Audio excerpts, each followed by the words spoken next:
was standing outside a house on his front porch with a small group of people. And next to me was a tall man. He was dressed pretty smart. He was handsome, well-groomed. He wore a white suit with pale blue shirt and no tie, and he had loafers on. Just the right type of dress for this time of the year. I wore a khaki shirt dress with ripped pumps. And for some reason, I had chosen to dress that way that day.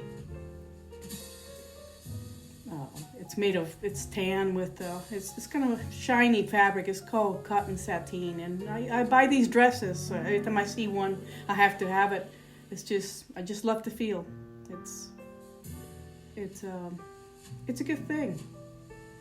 It's nice temperature outside, and we're all having a little bit of chat.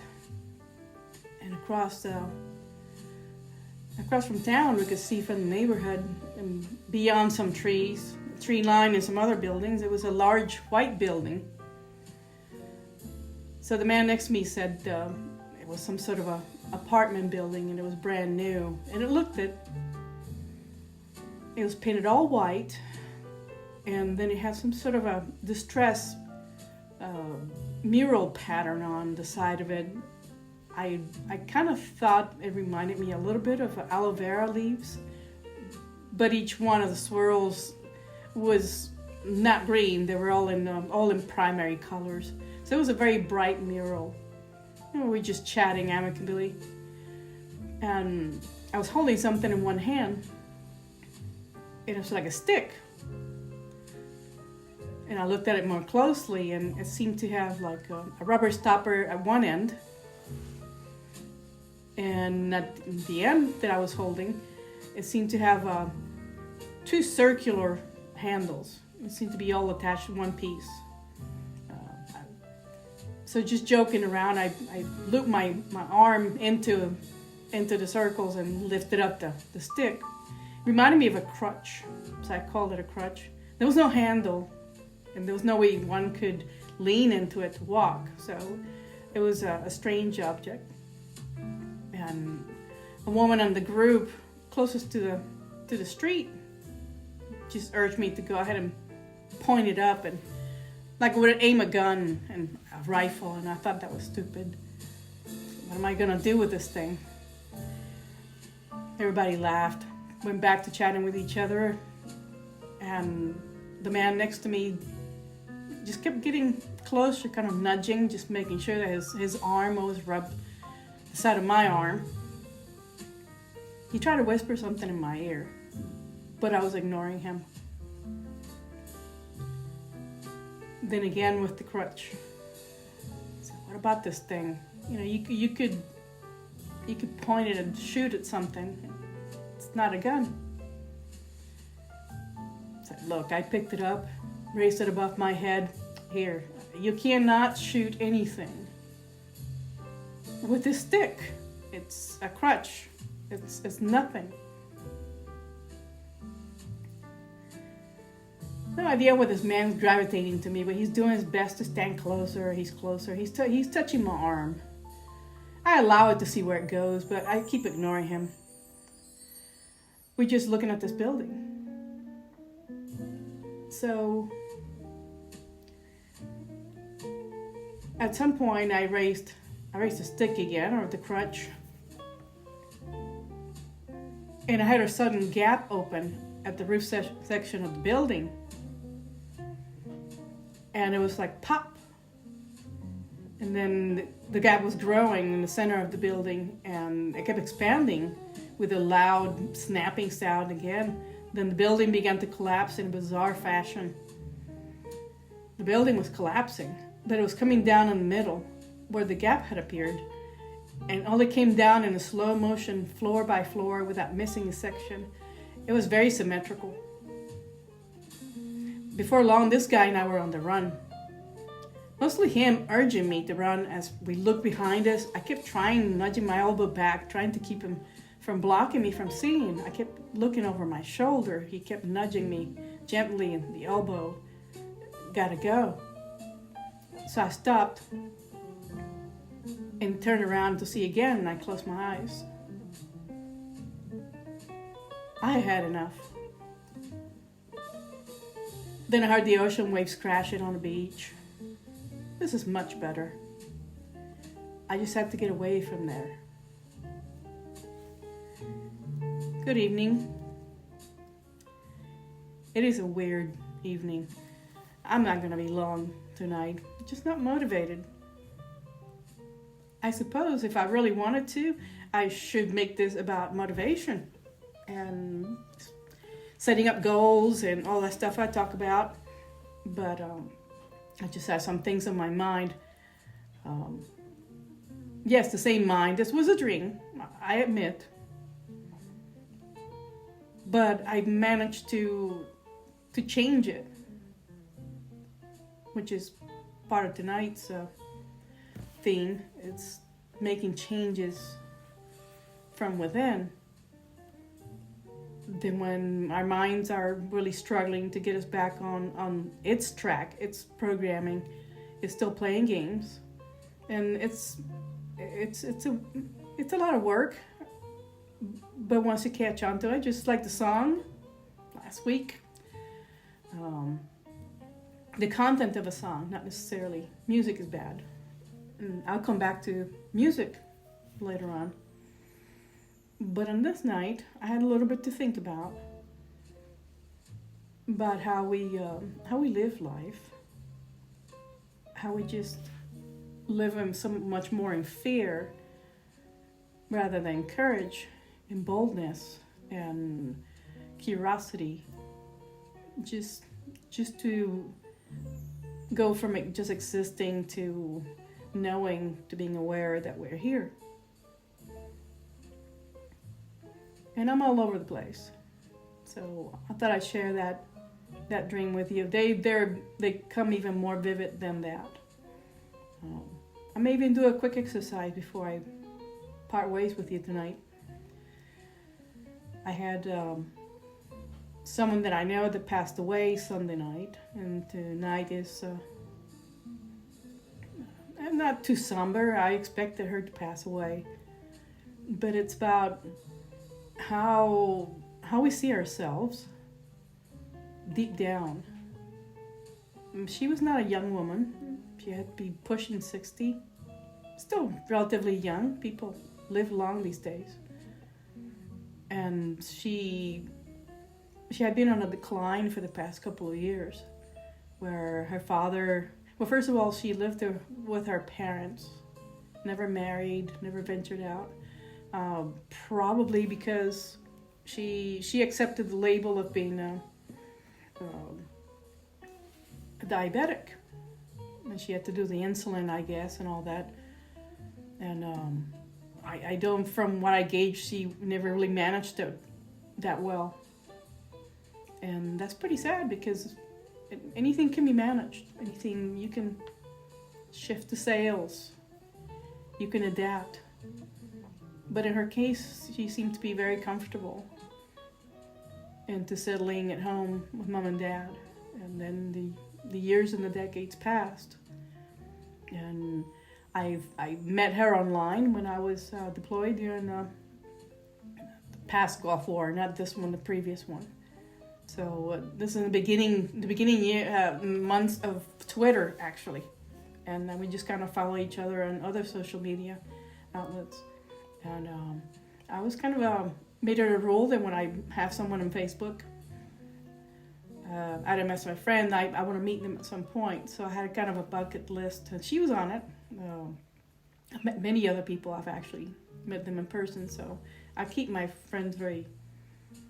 There's less than most people's Facebook pages. I just have no desire to grow the list of friends, people I don't know. So she was on a bucket list.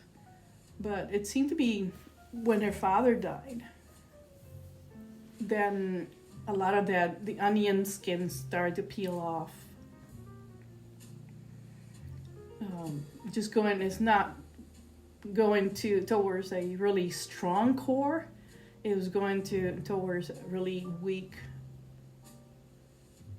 core, where she had to have been, she had a foundation where it was very weak internally. I don't know how she saw herself, but very witty, very intelligent, educated, but had no intention of leaving the comfort zone, even as an adult. So when parent number one died, mom soon followed the next year, right before Christmas. Snowstorms, didn't know how to handle things around the house. It was hard to actually witness the unraveling, and I honestly did not see a very good outcome because she was already there, alone and missing her parents, and not rolling over and moving on to the next stage or seeking a new stage. Me, I was begging in my mind, telling her, just sell the place, pack it up, sell the place, and go and just buy a condo. You're grown up, you can do this. But it seemed to be the complete opposite. So I call this episode Tombstone Courage, because it's a term that we get, well, not just from Tombstone, the Westerns. You can look it up. I'm not going to go into detail, but Tombstone Courage is something that they teach us in the military and law enforcement, where you defend yourself, or you jump into something thinking that you can handle all on your own without actually minding what's around you, any threats. But I'm going to reverse that concept to our internal selves. We will go and fight to the death to defend our way of being. And a lot of times that's very destructive, because we're just not giving up something that's not working. So if you're looking to change and change for the better, having a tombstone courage mentality is deadly. It is deadly for my friend, where rather than endeavoring to lift herself up, she chose to become a recluse, basically. I know COVID didn't have a lot of, it just damaged a lot of families. The old folks dying and going to the hospital and not even being able to go to the funeral. That's pretty hard for a lot of people that cannot detach easily. So I was thinking about her. The previous night, and then I found out about it last night, that she had passed away. She had been going from bad to worse. So our mental state can change the way our physical results are. I know I've mentioned this before, especially with our health and our sense of security.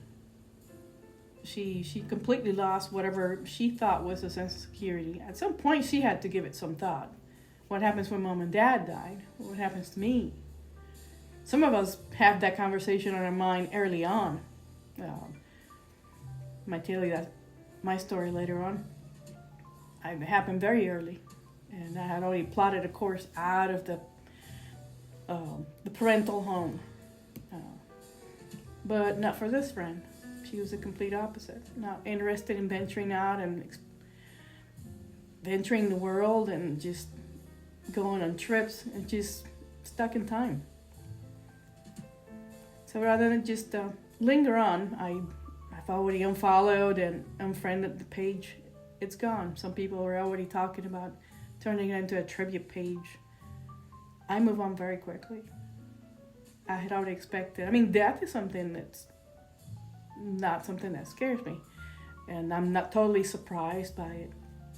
It's mainly that I already saw that she had taken few steps to keep herself from advancing. She was not managing her medical condition that well anyway, gauging by all the comfort foods she was indulging in and all that. It's just a downward spiral. So if she wanted change, she didn't want it, and she didn't take any steps to accomplish it. So tonight, just wanted to share that, Because most people, and it's being said in other circles, people that do self-development and do coaching, and they'll talk about, and I do the same thing, and it's true. We all hope we can live through life tiptoeing and make it safely to death. Those are not my words, but they're pretty well crafted. Life is for living, and life is for enjoyment and any other purpose that you may find in the time that you're here. And just being able to fall back on something and call it your security, that's where the death part begins. Let's do a quick exercise before I let you go. I'm pretty mellow. I'm good. I quit alcohol for Lent. About a week into Lent. I thought I might want to cut that back. Speaking of health concerns. If you want to join me, this is not a meditation by any means. It's just a visualization. I can't even speak. Visualization exercise. And just like the dream I just shared with you, seemed pretty wild. You had just had to be there. And I wonder where that guy was. But anyway, if you could join me for a couple of minutes, just close your eyes and relax. And I hope you're in a quiet room with no distractions. But when you get really good at it, you can do this anytime. Just not while you're driving. Let's take a trip. No sound effects, nothing like that. All in your head. When you close your eyes, picture a place where you found yourself to be at the highest level of joy. It could be a vacation someplace. It could even be some time way from the past. It could be a memory from childhood. Some old memories are good, as long as they're positive. So you can dig. You have all the permission you're gonna get from me. No restrictions. You can dig anywhere, some place where you want to be, that you will repeat over and over and over. You could redo that day over. Without using words in your mind, simply relax with your eyes closed and see that place again.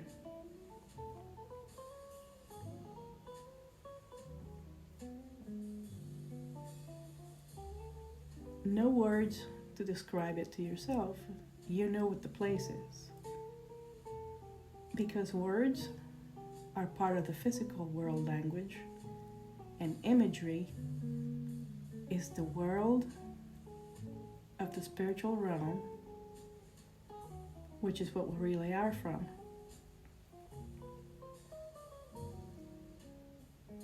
Just let it be. Let yourself arrive at that place.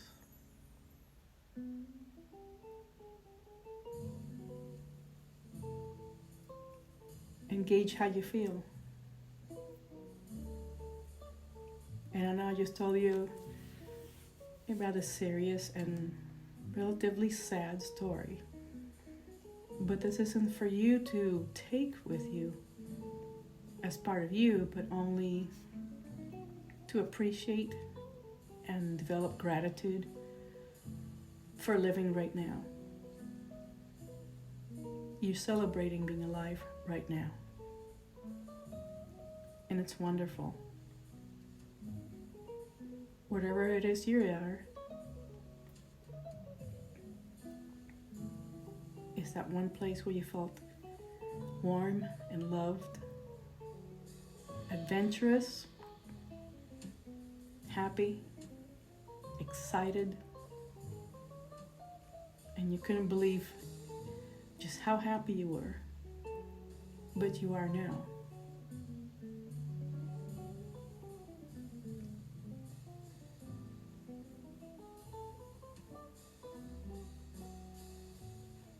How do you feel? You should smile. that place is always there.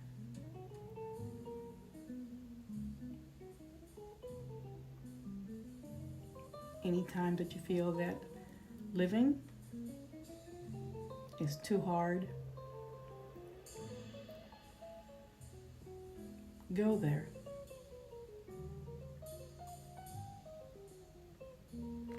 Because there you are unlimited in your thinking and anything is possible. Spend more time there. So when the physical results you have around you, when you open your eyes, you'll understand better how from the spiritual realm you're good to take action in your physical life and make it better.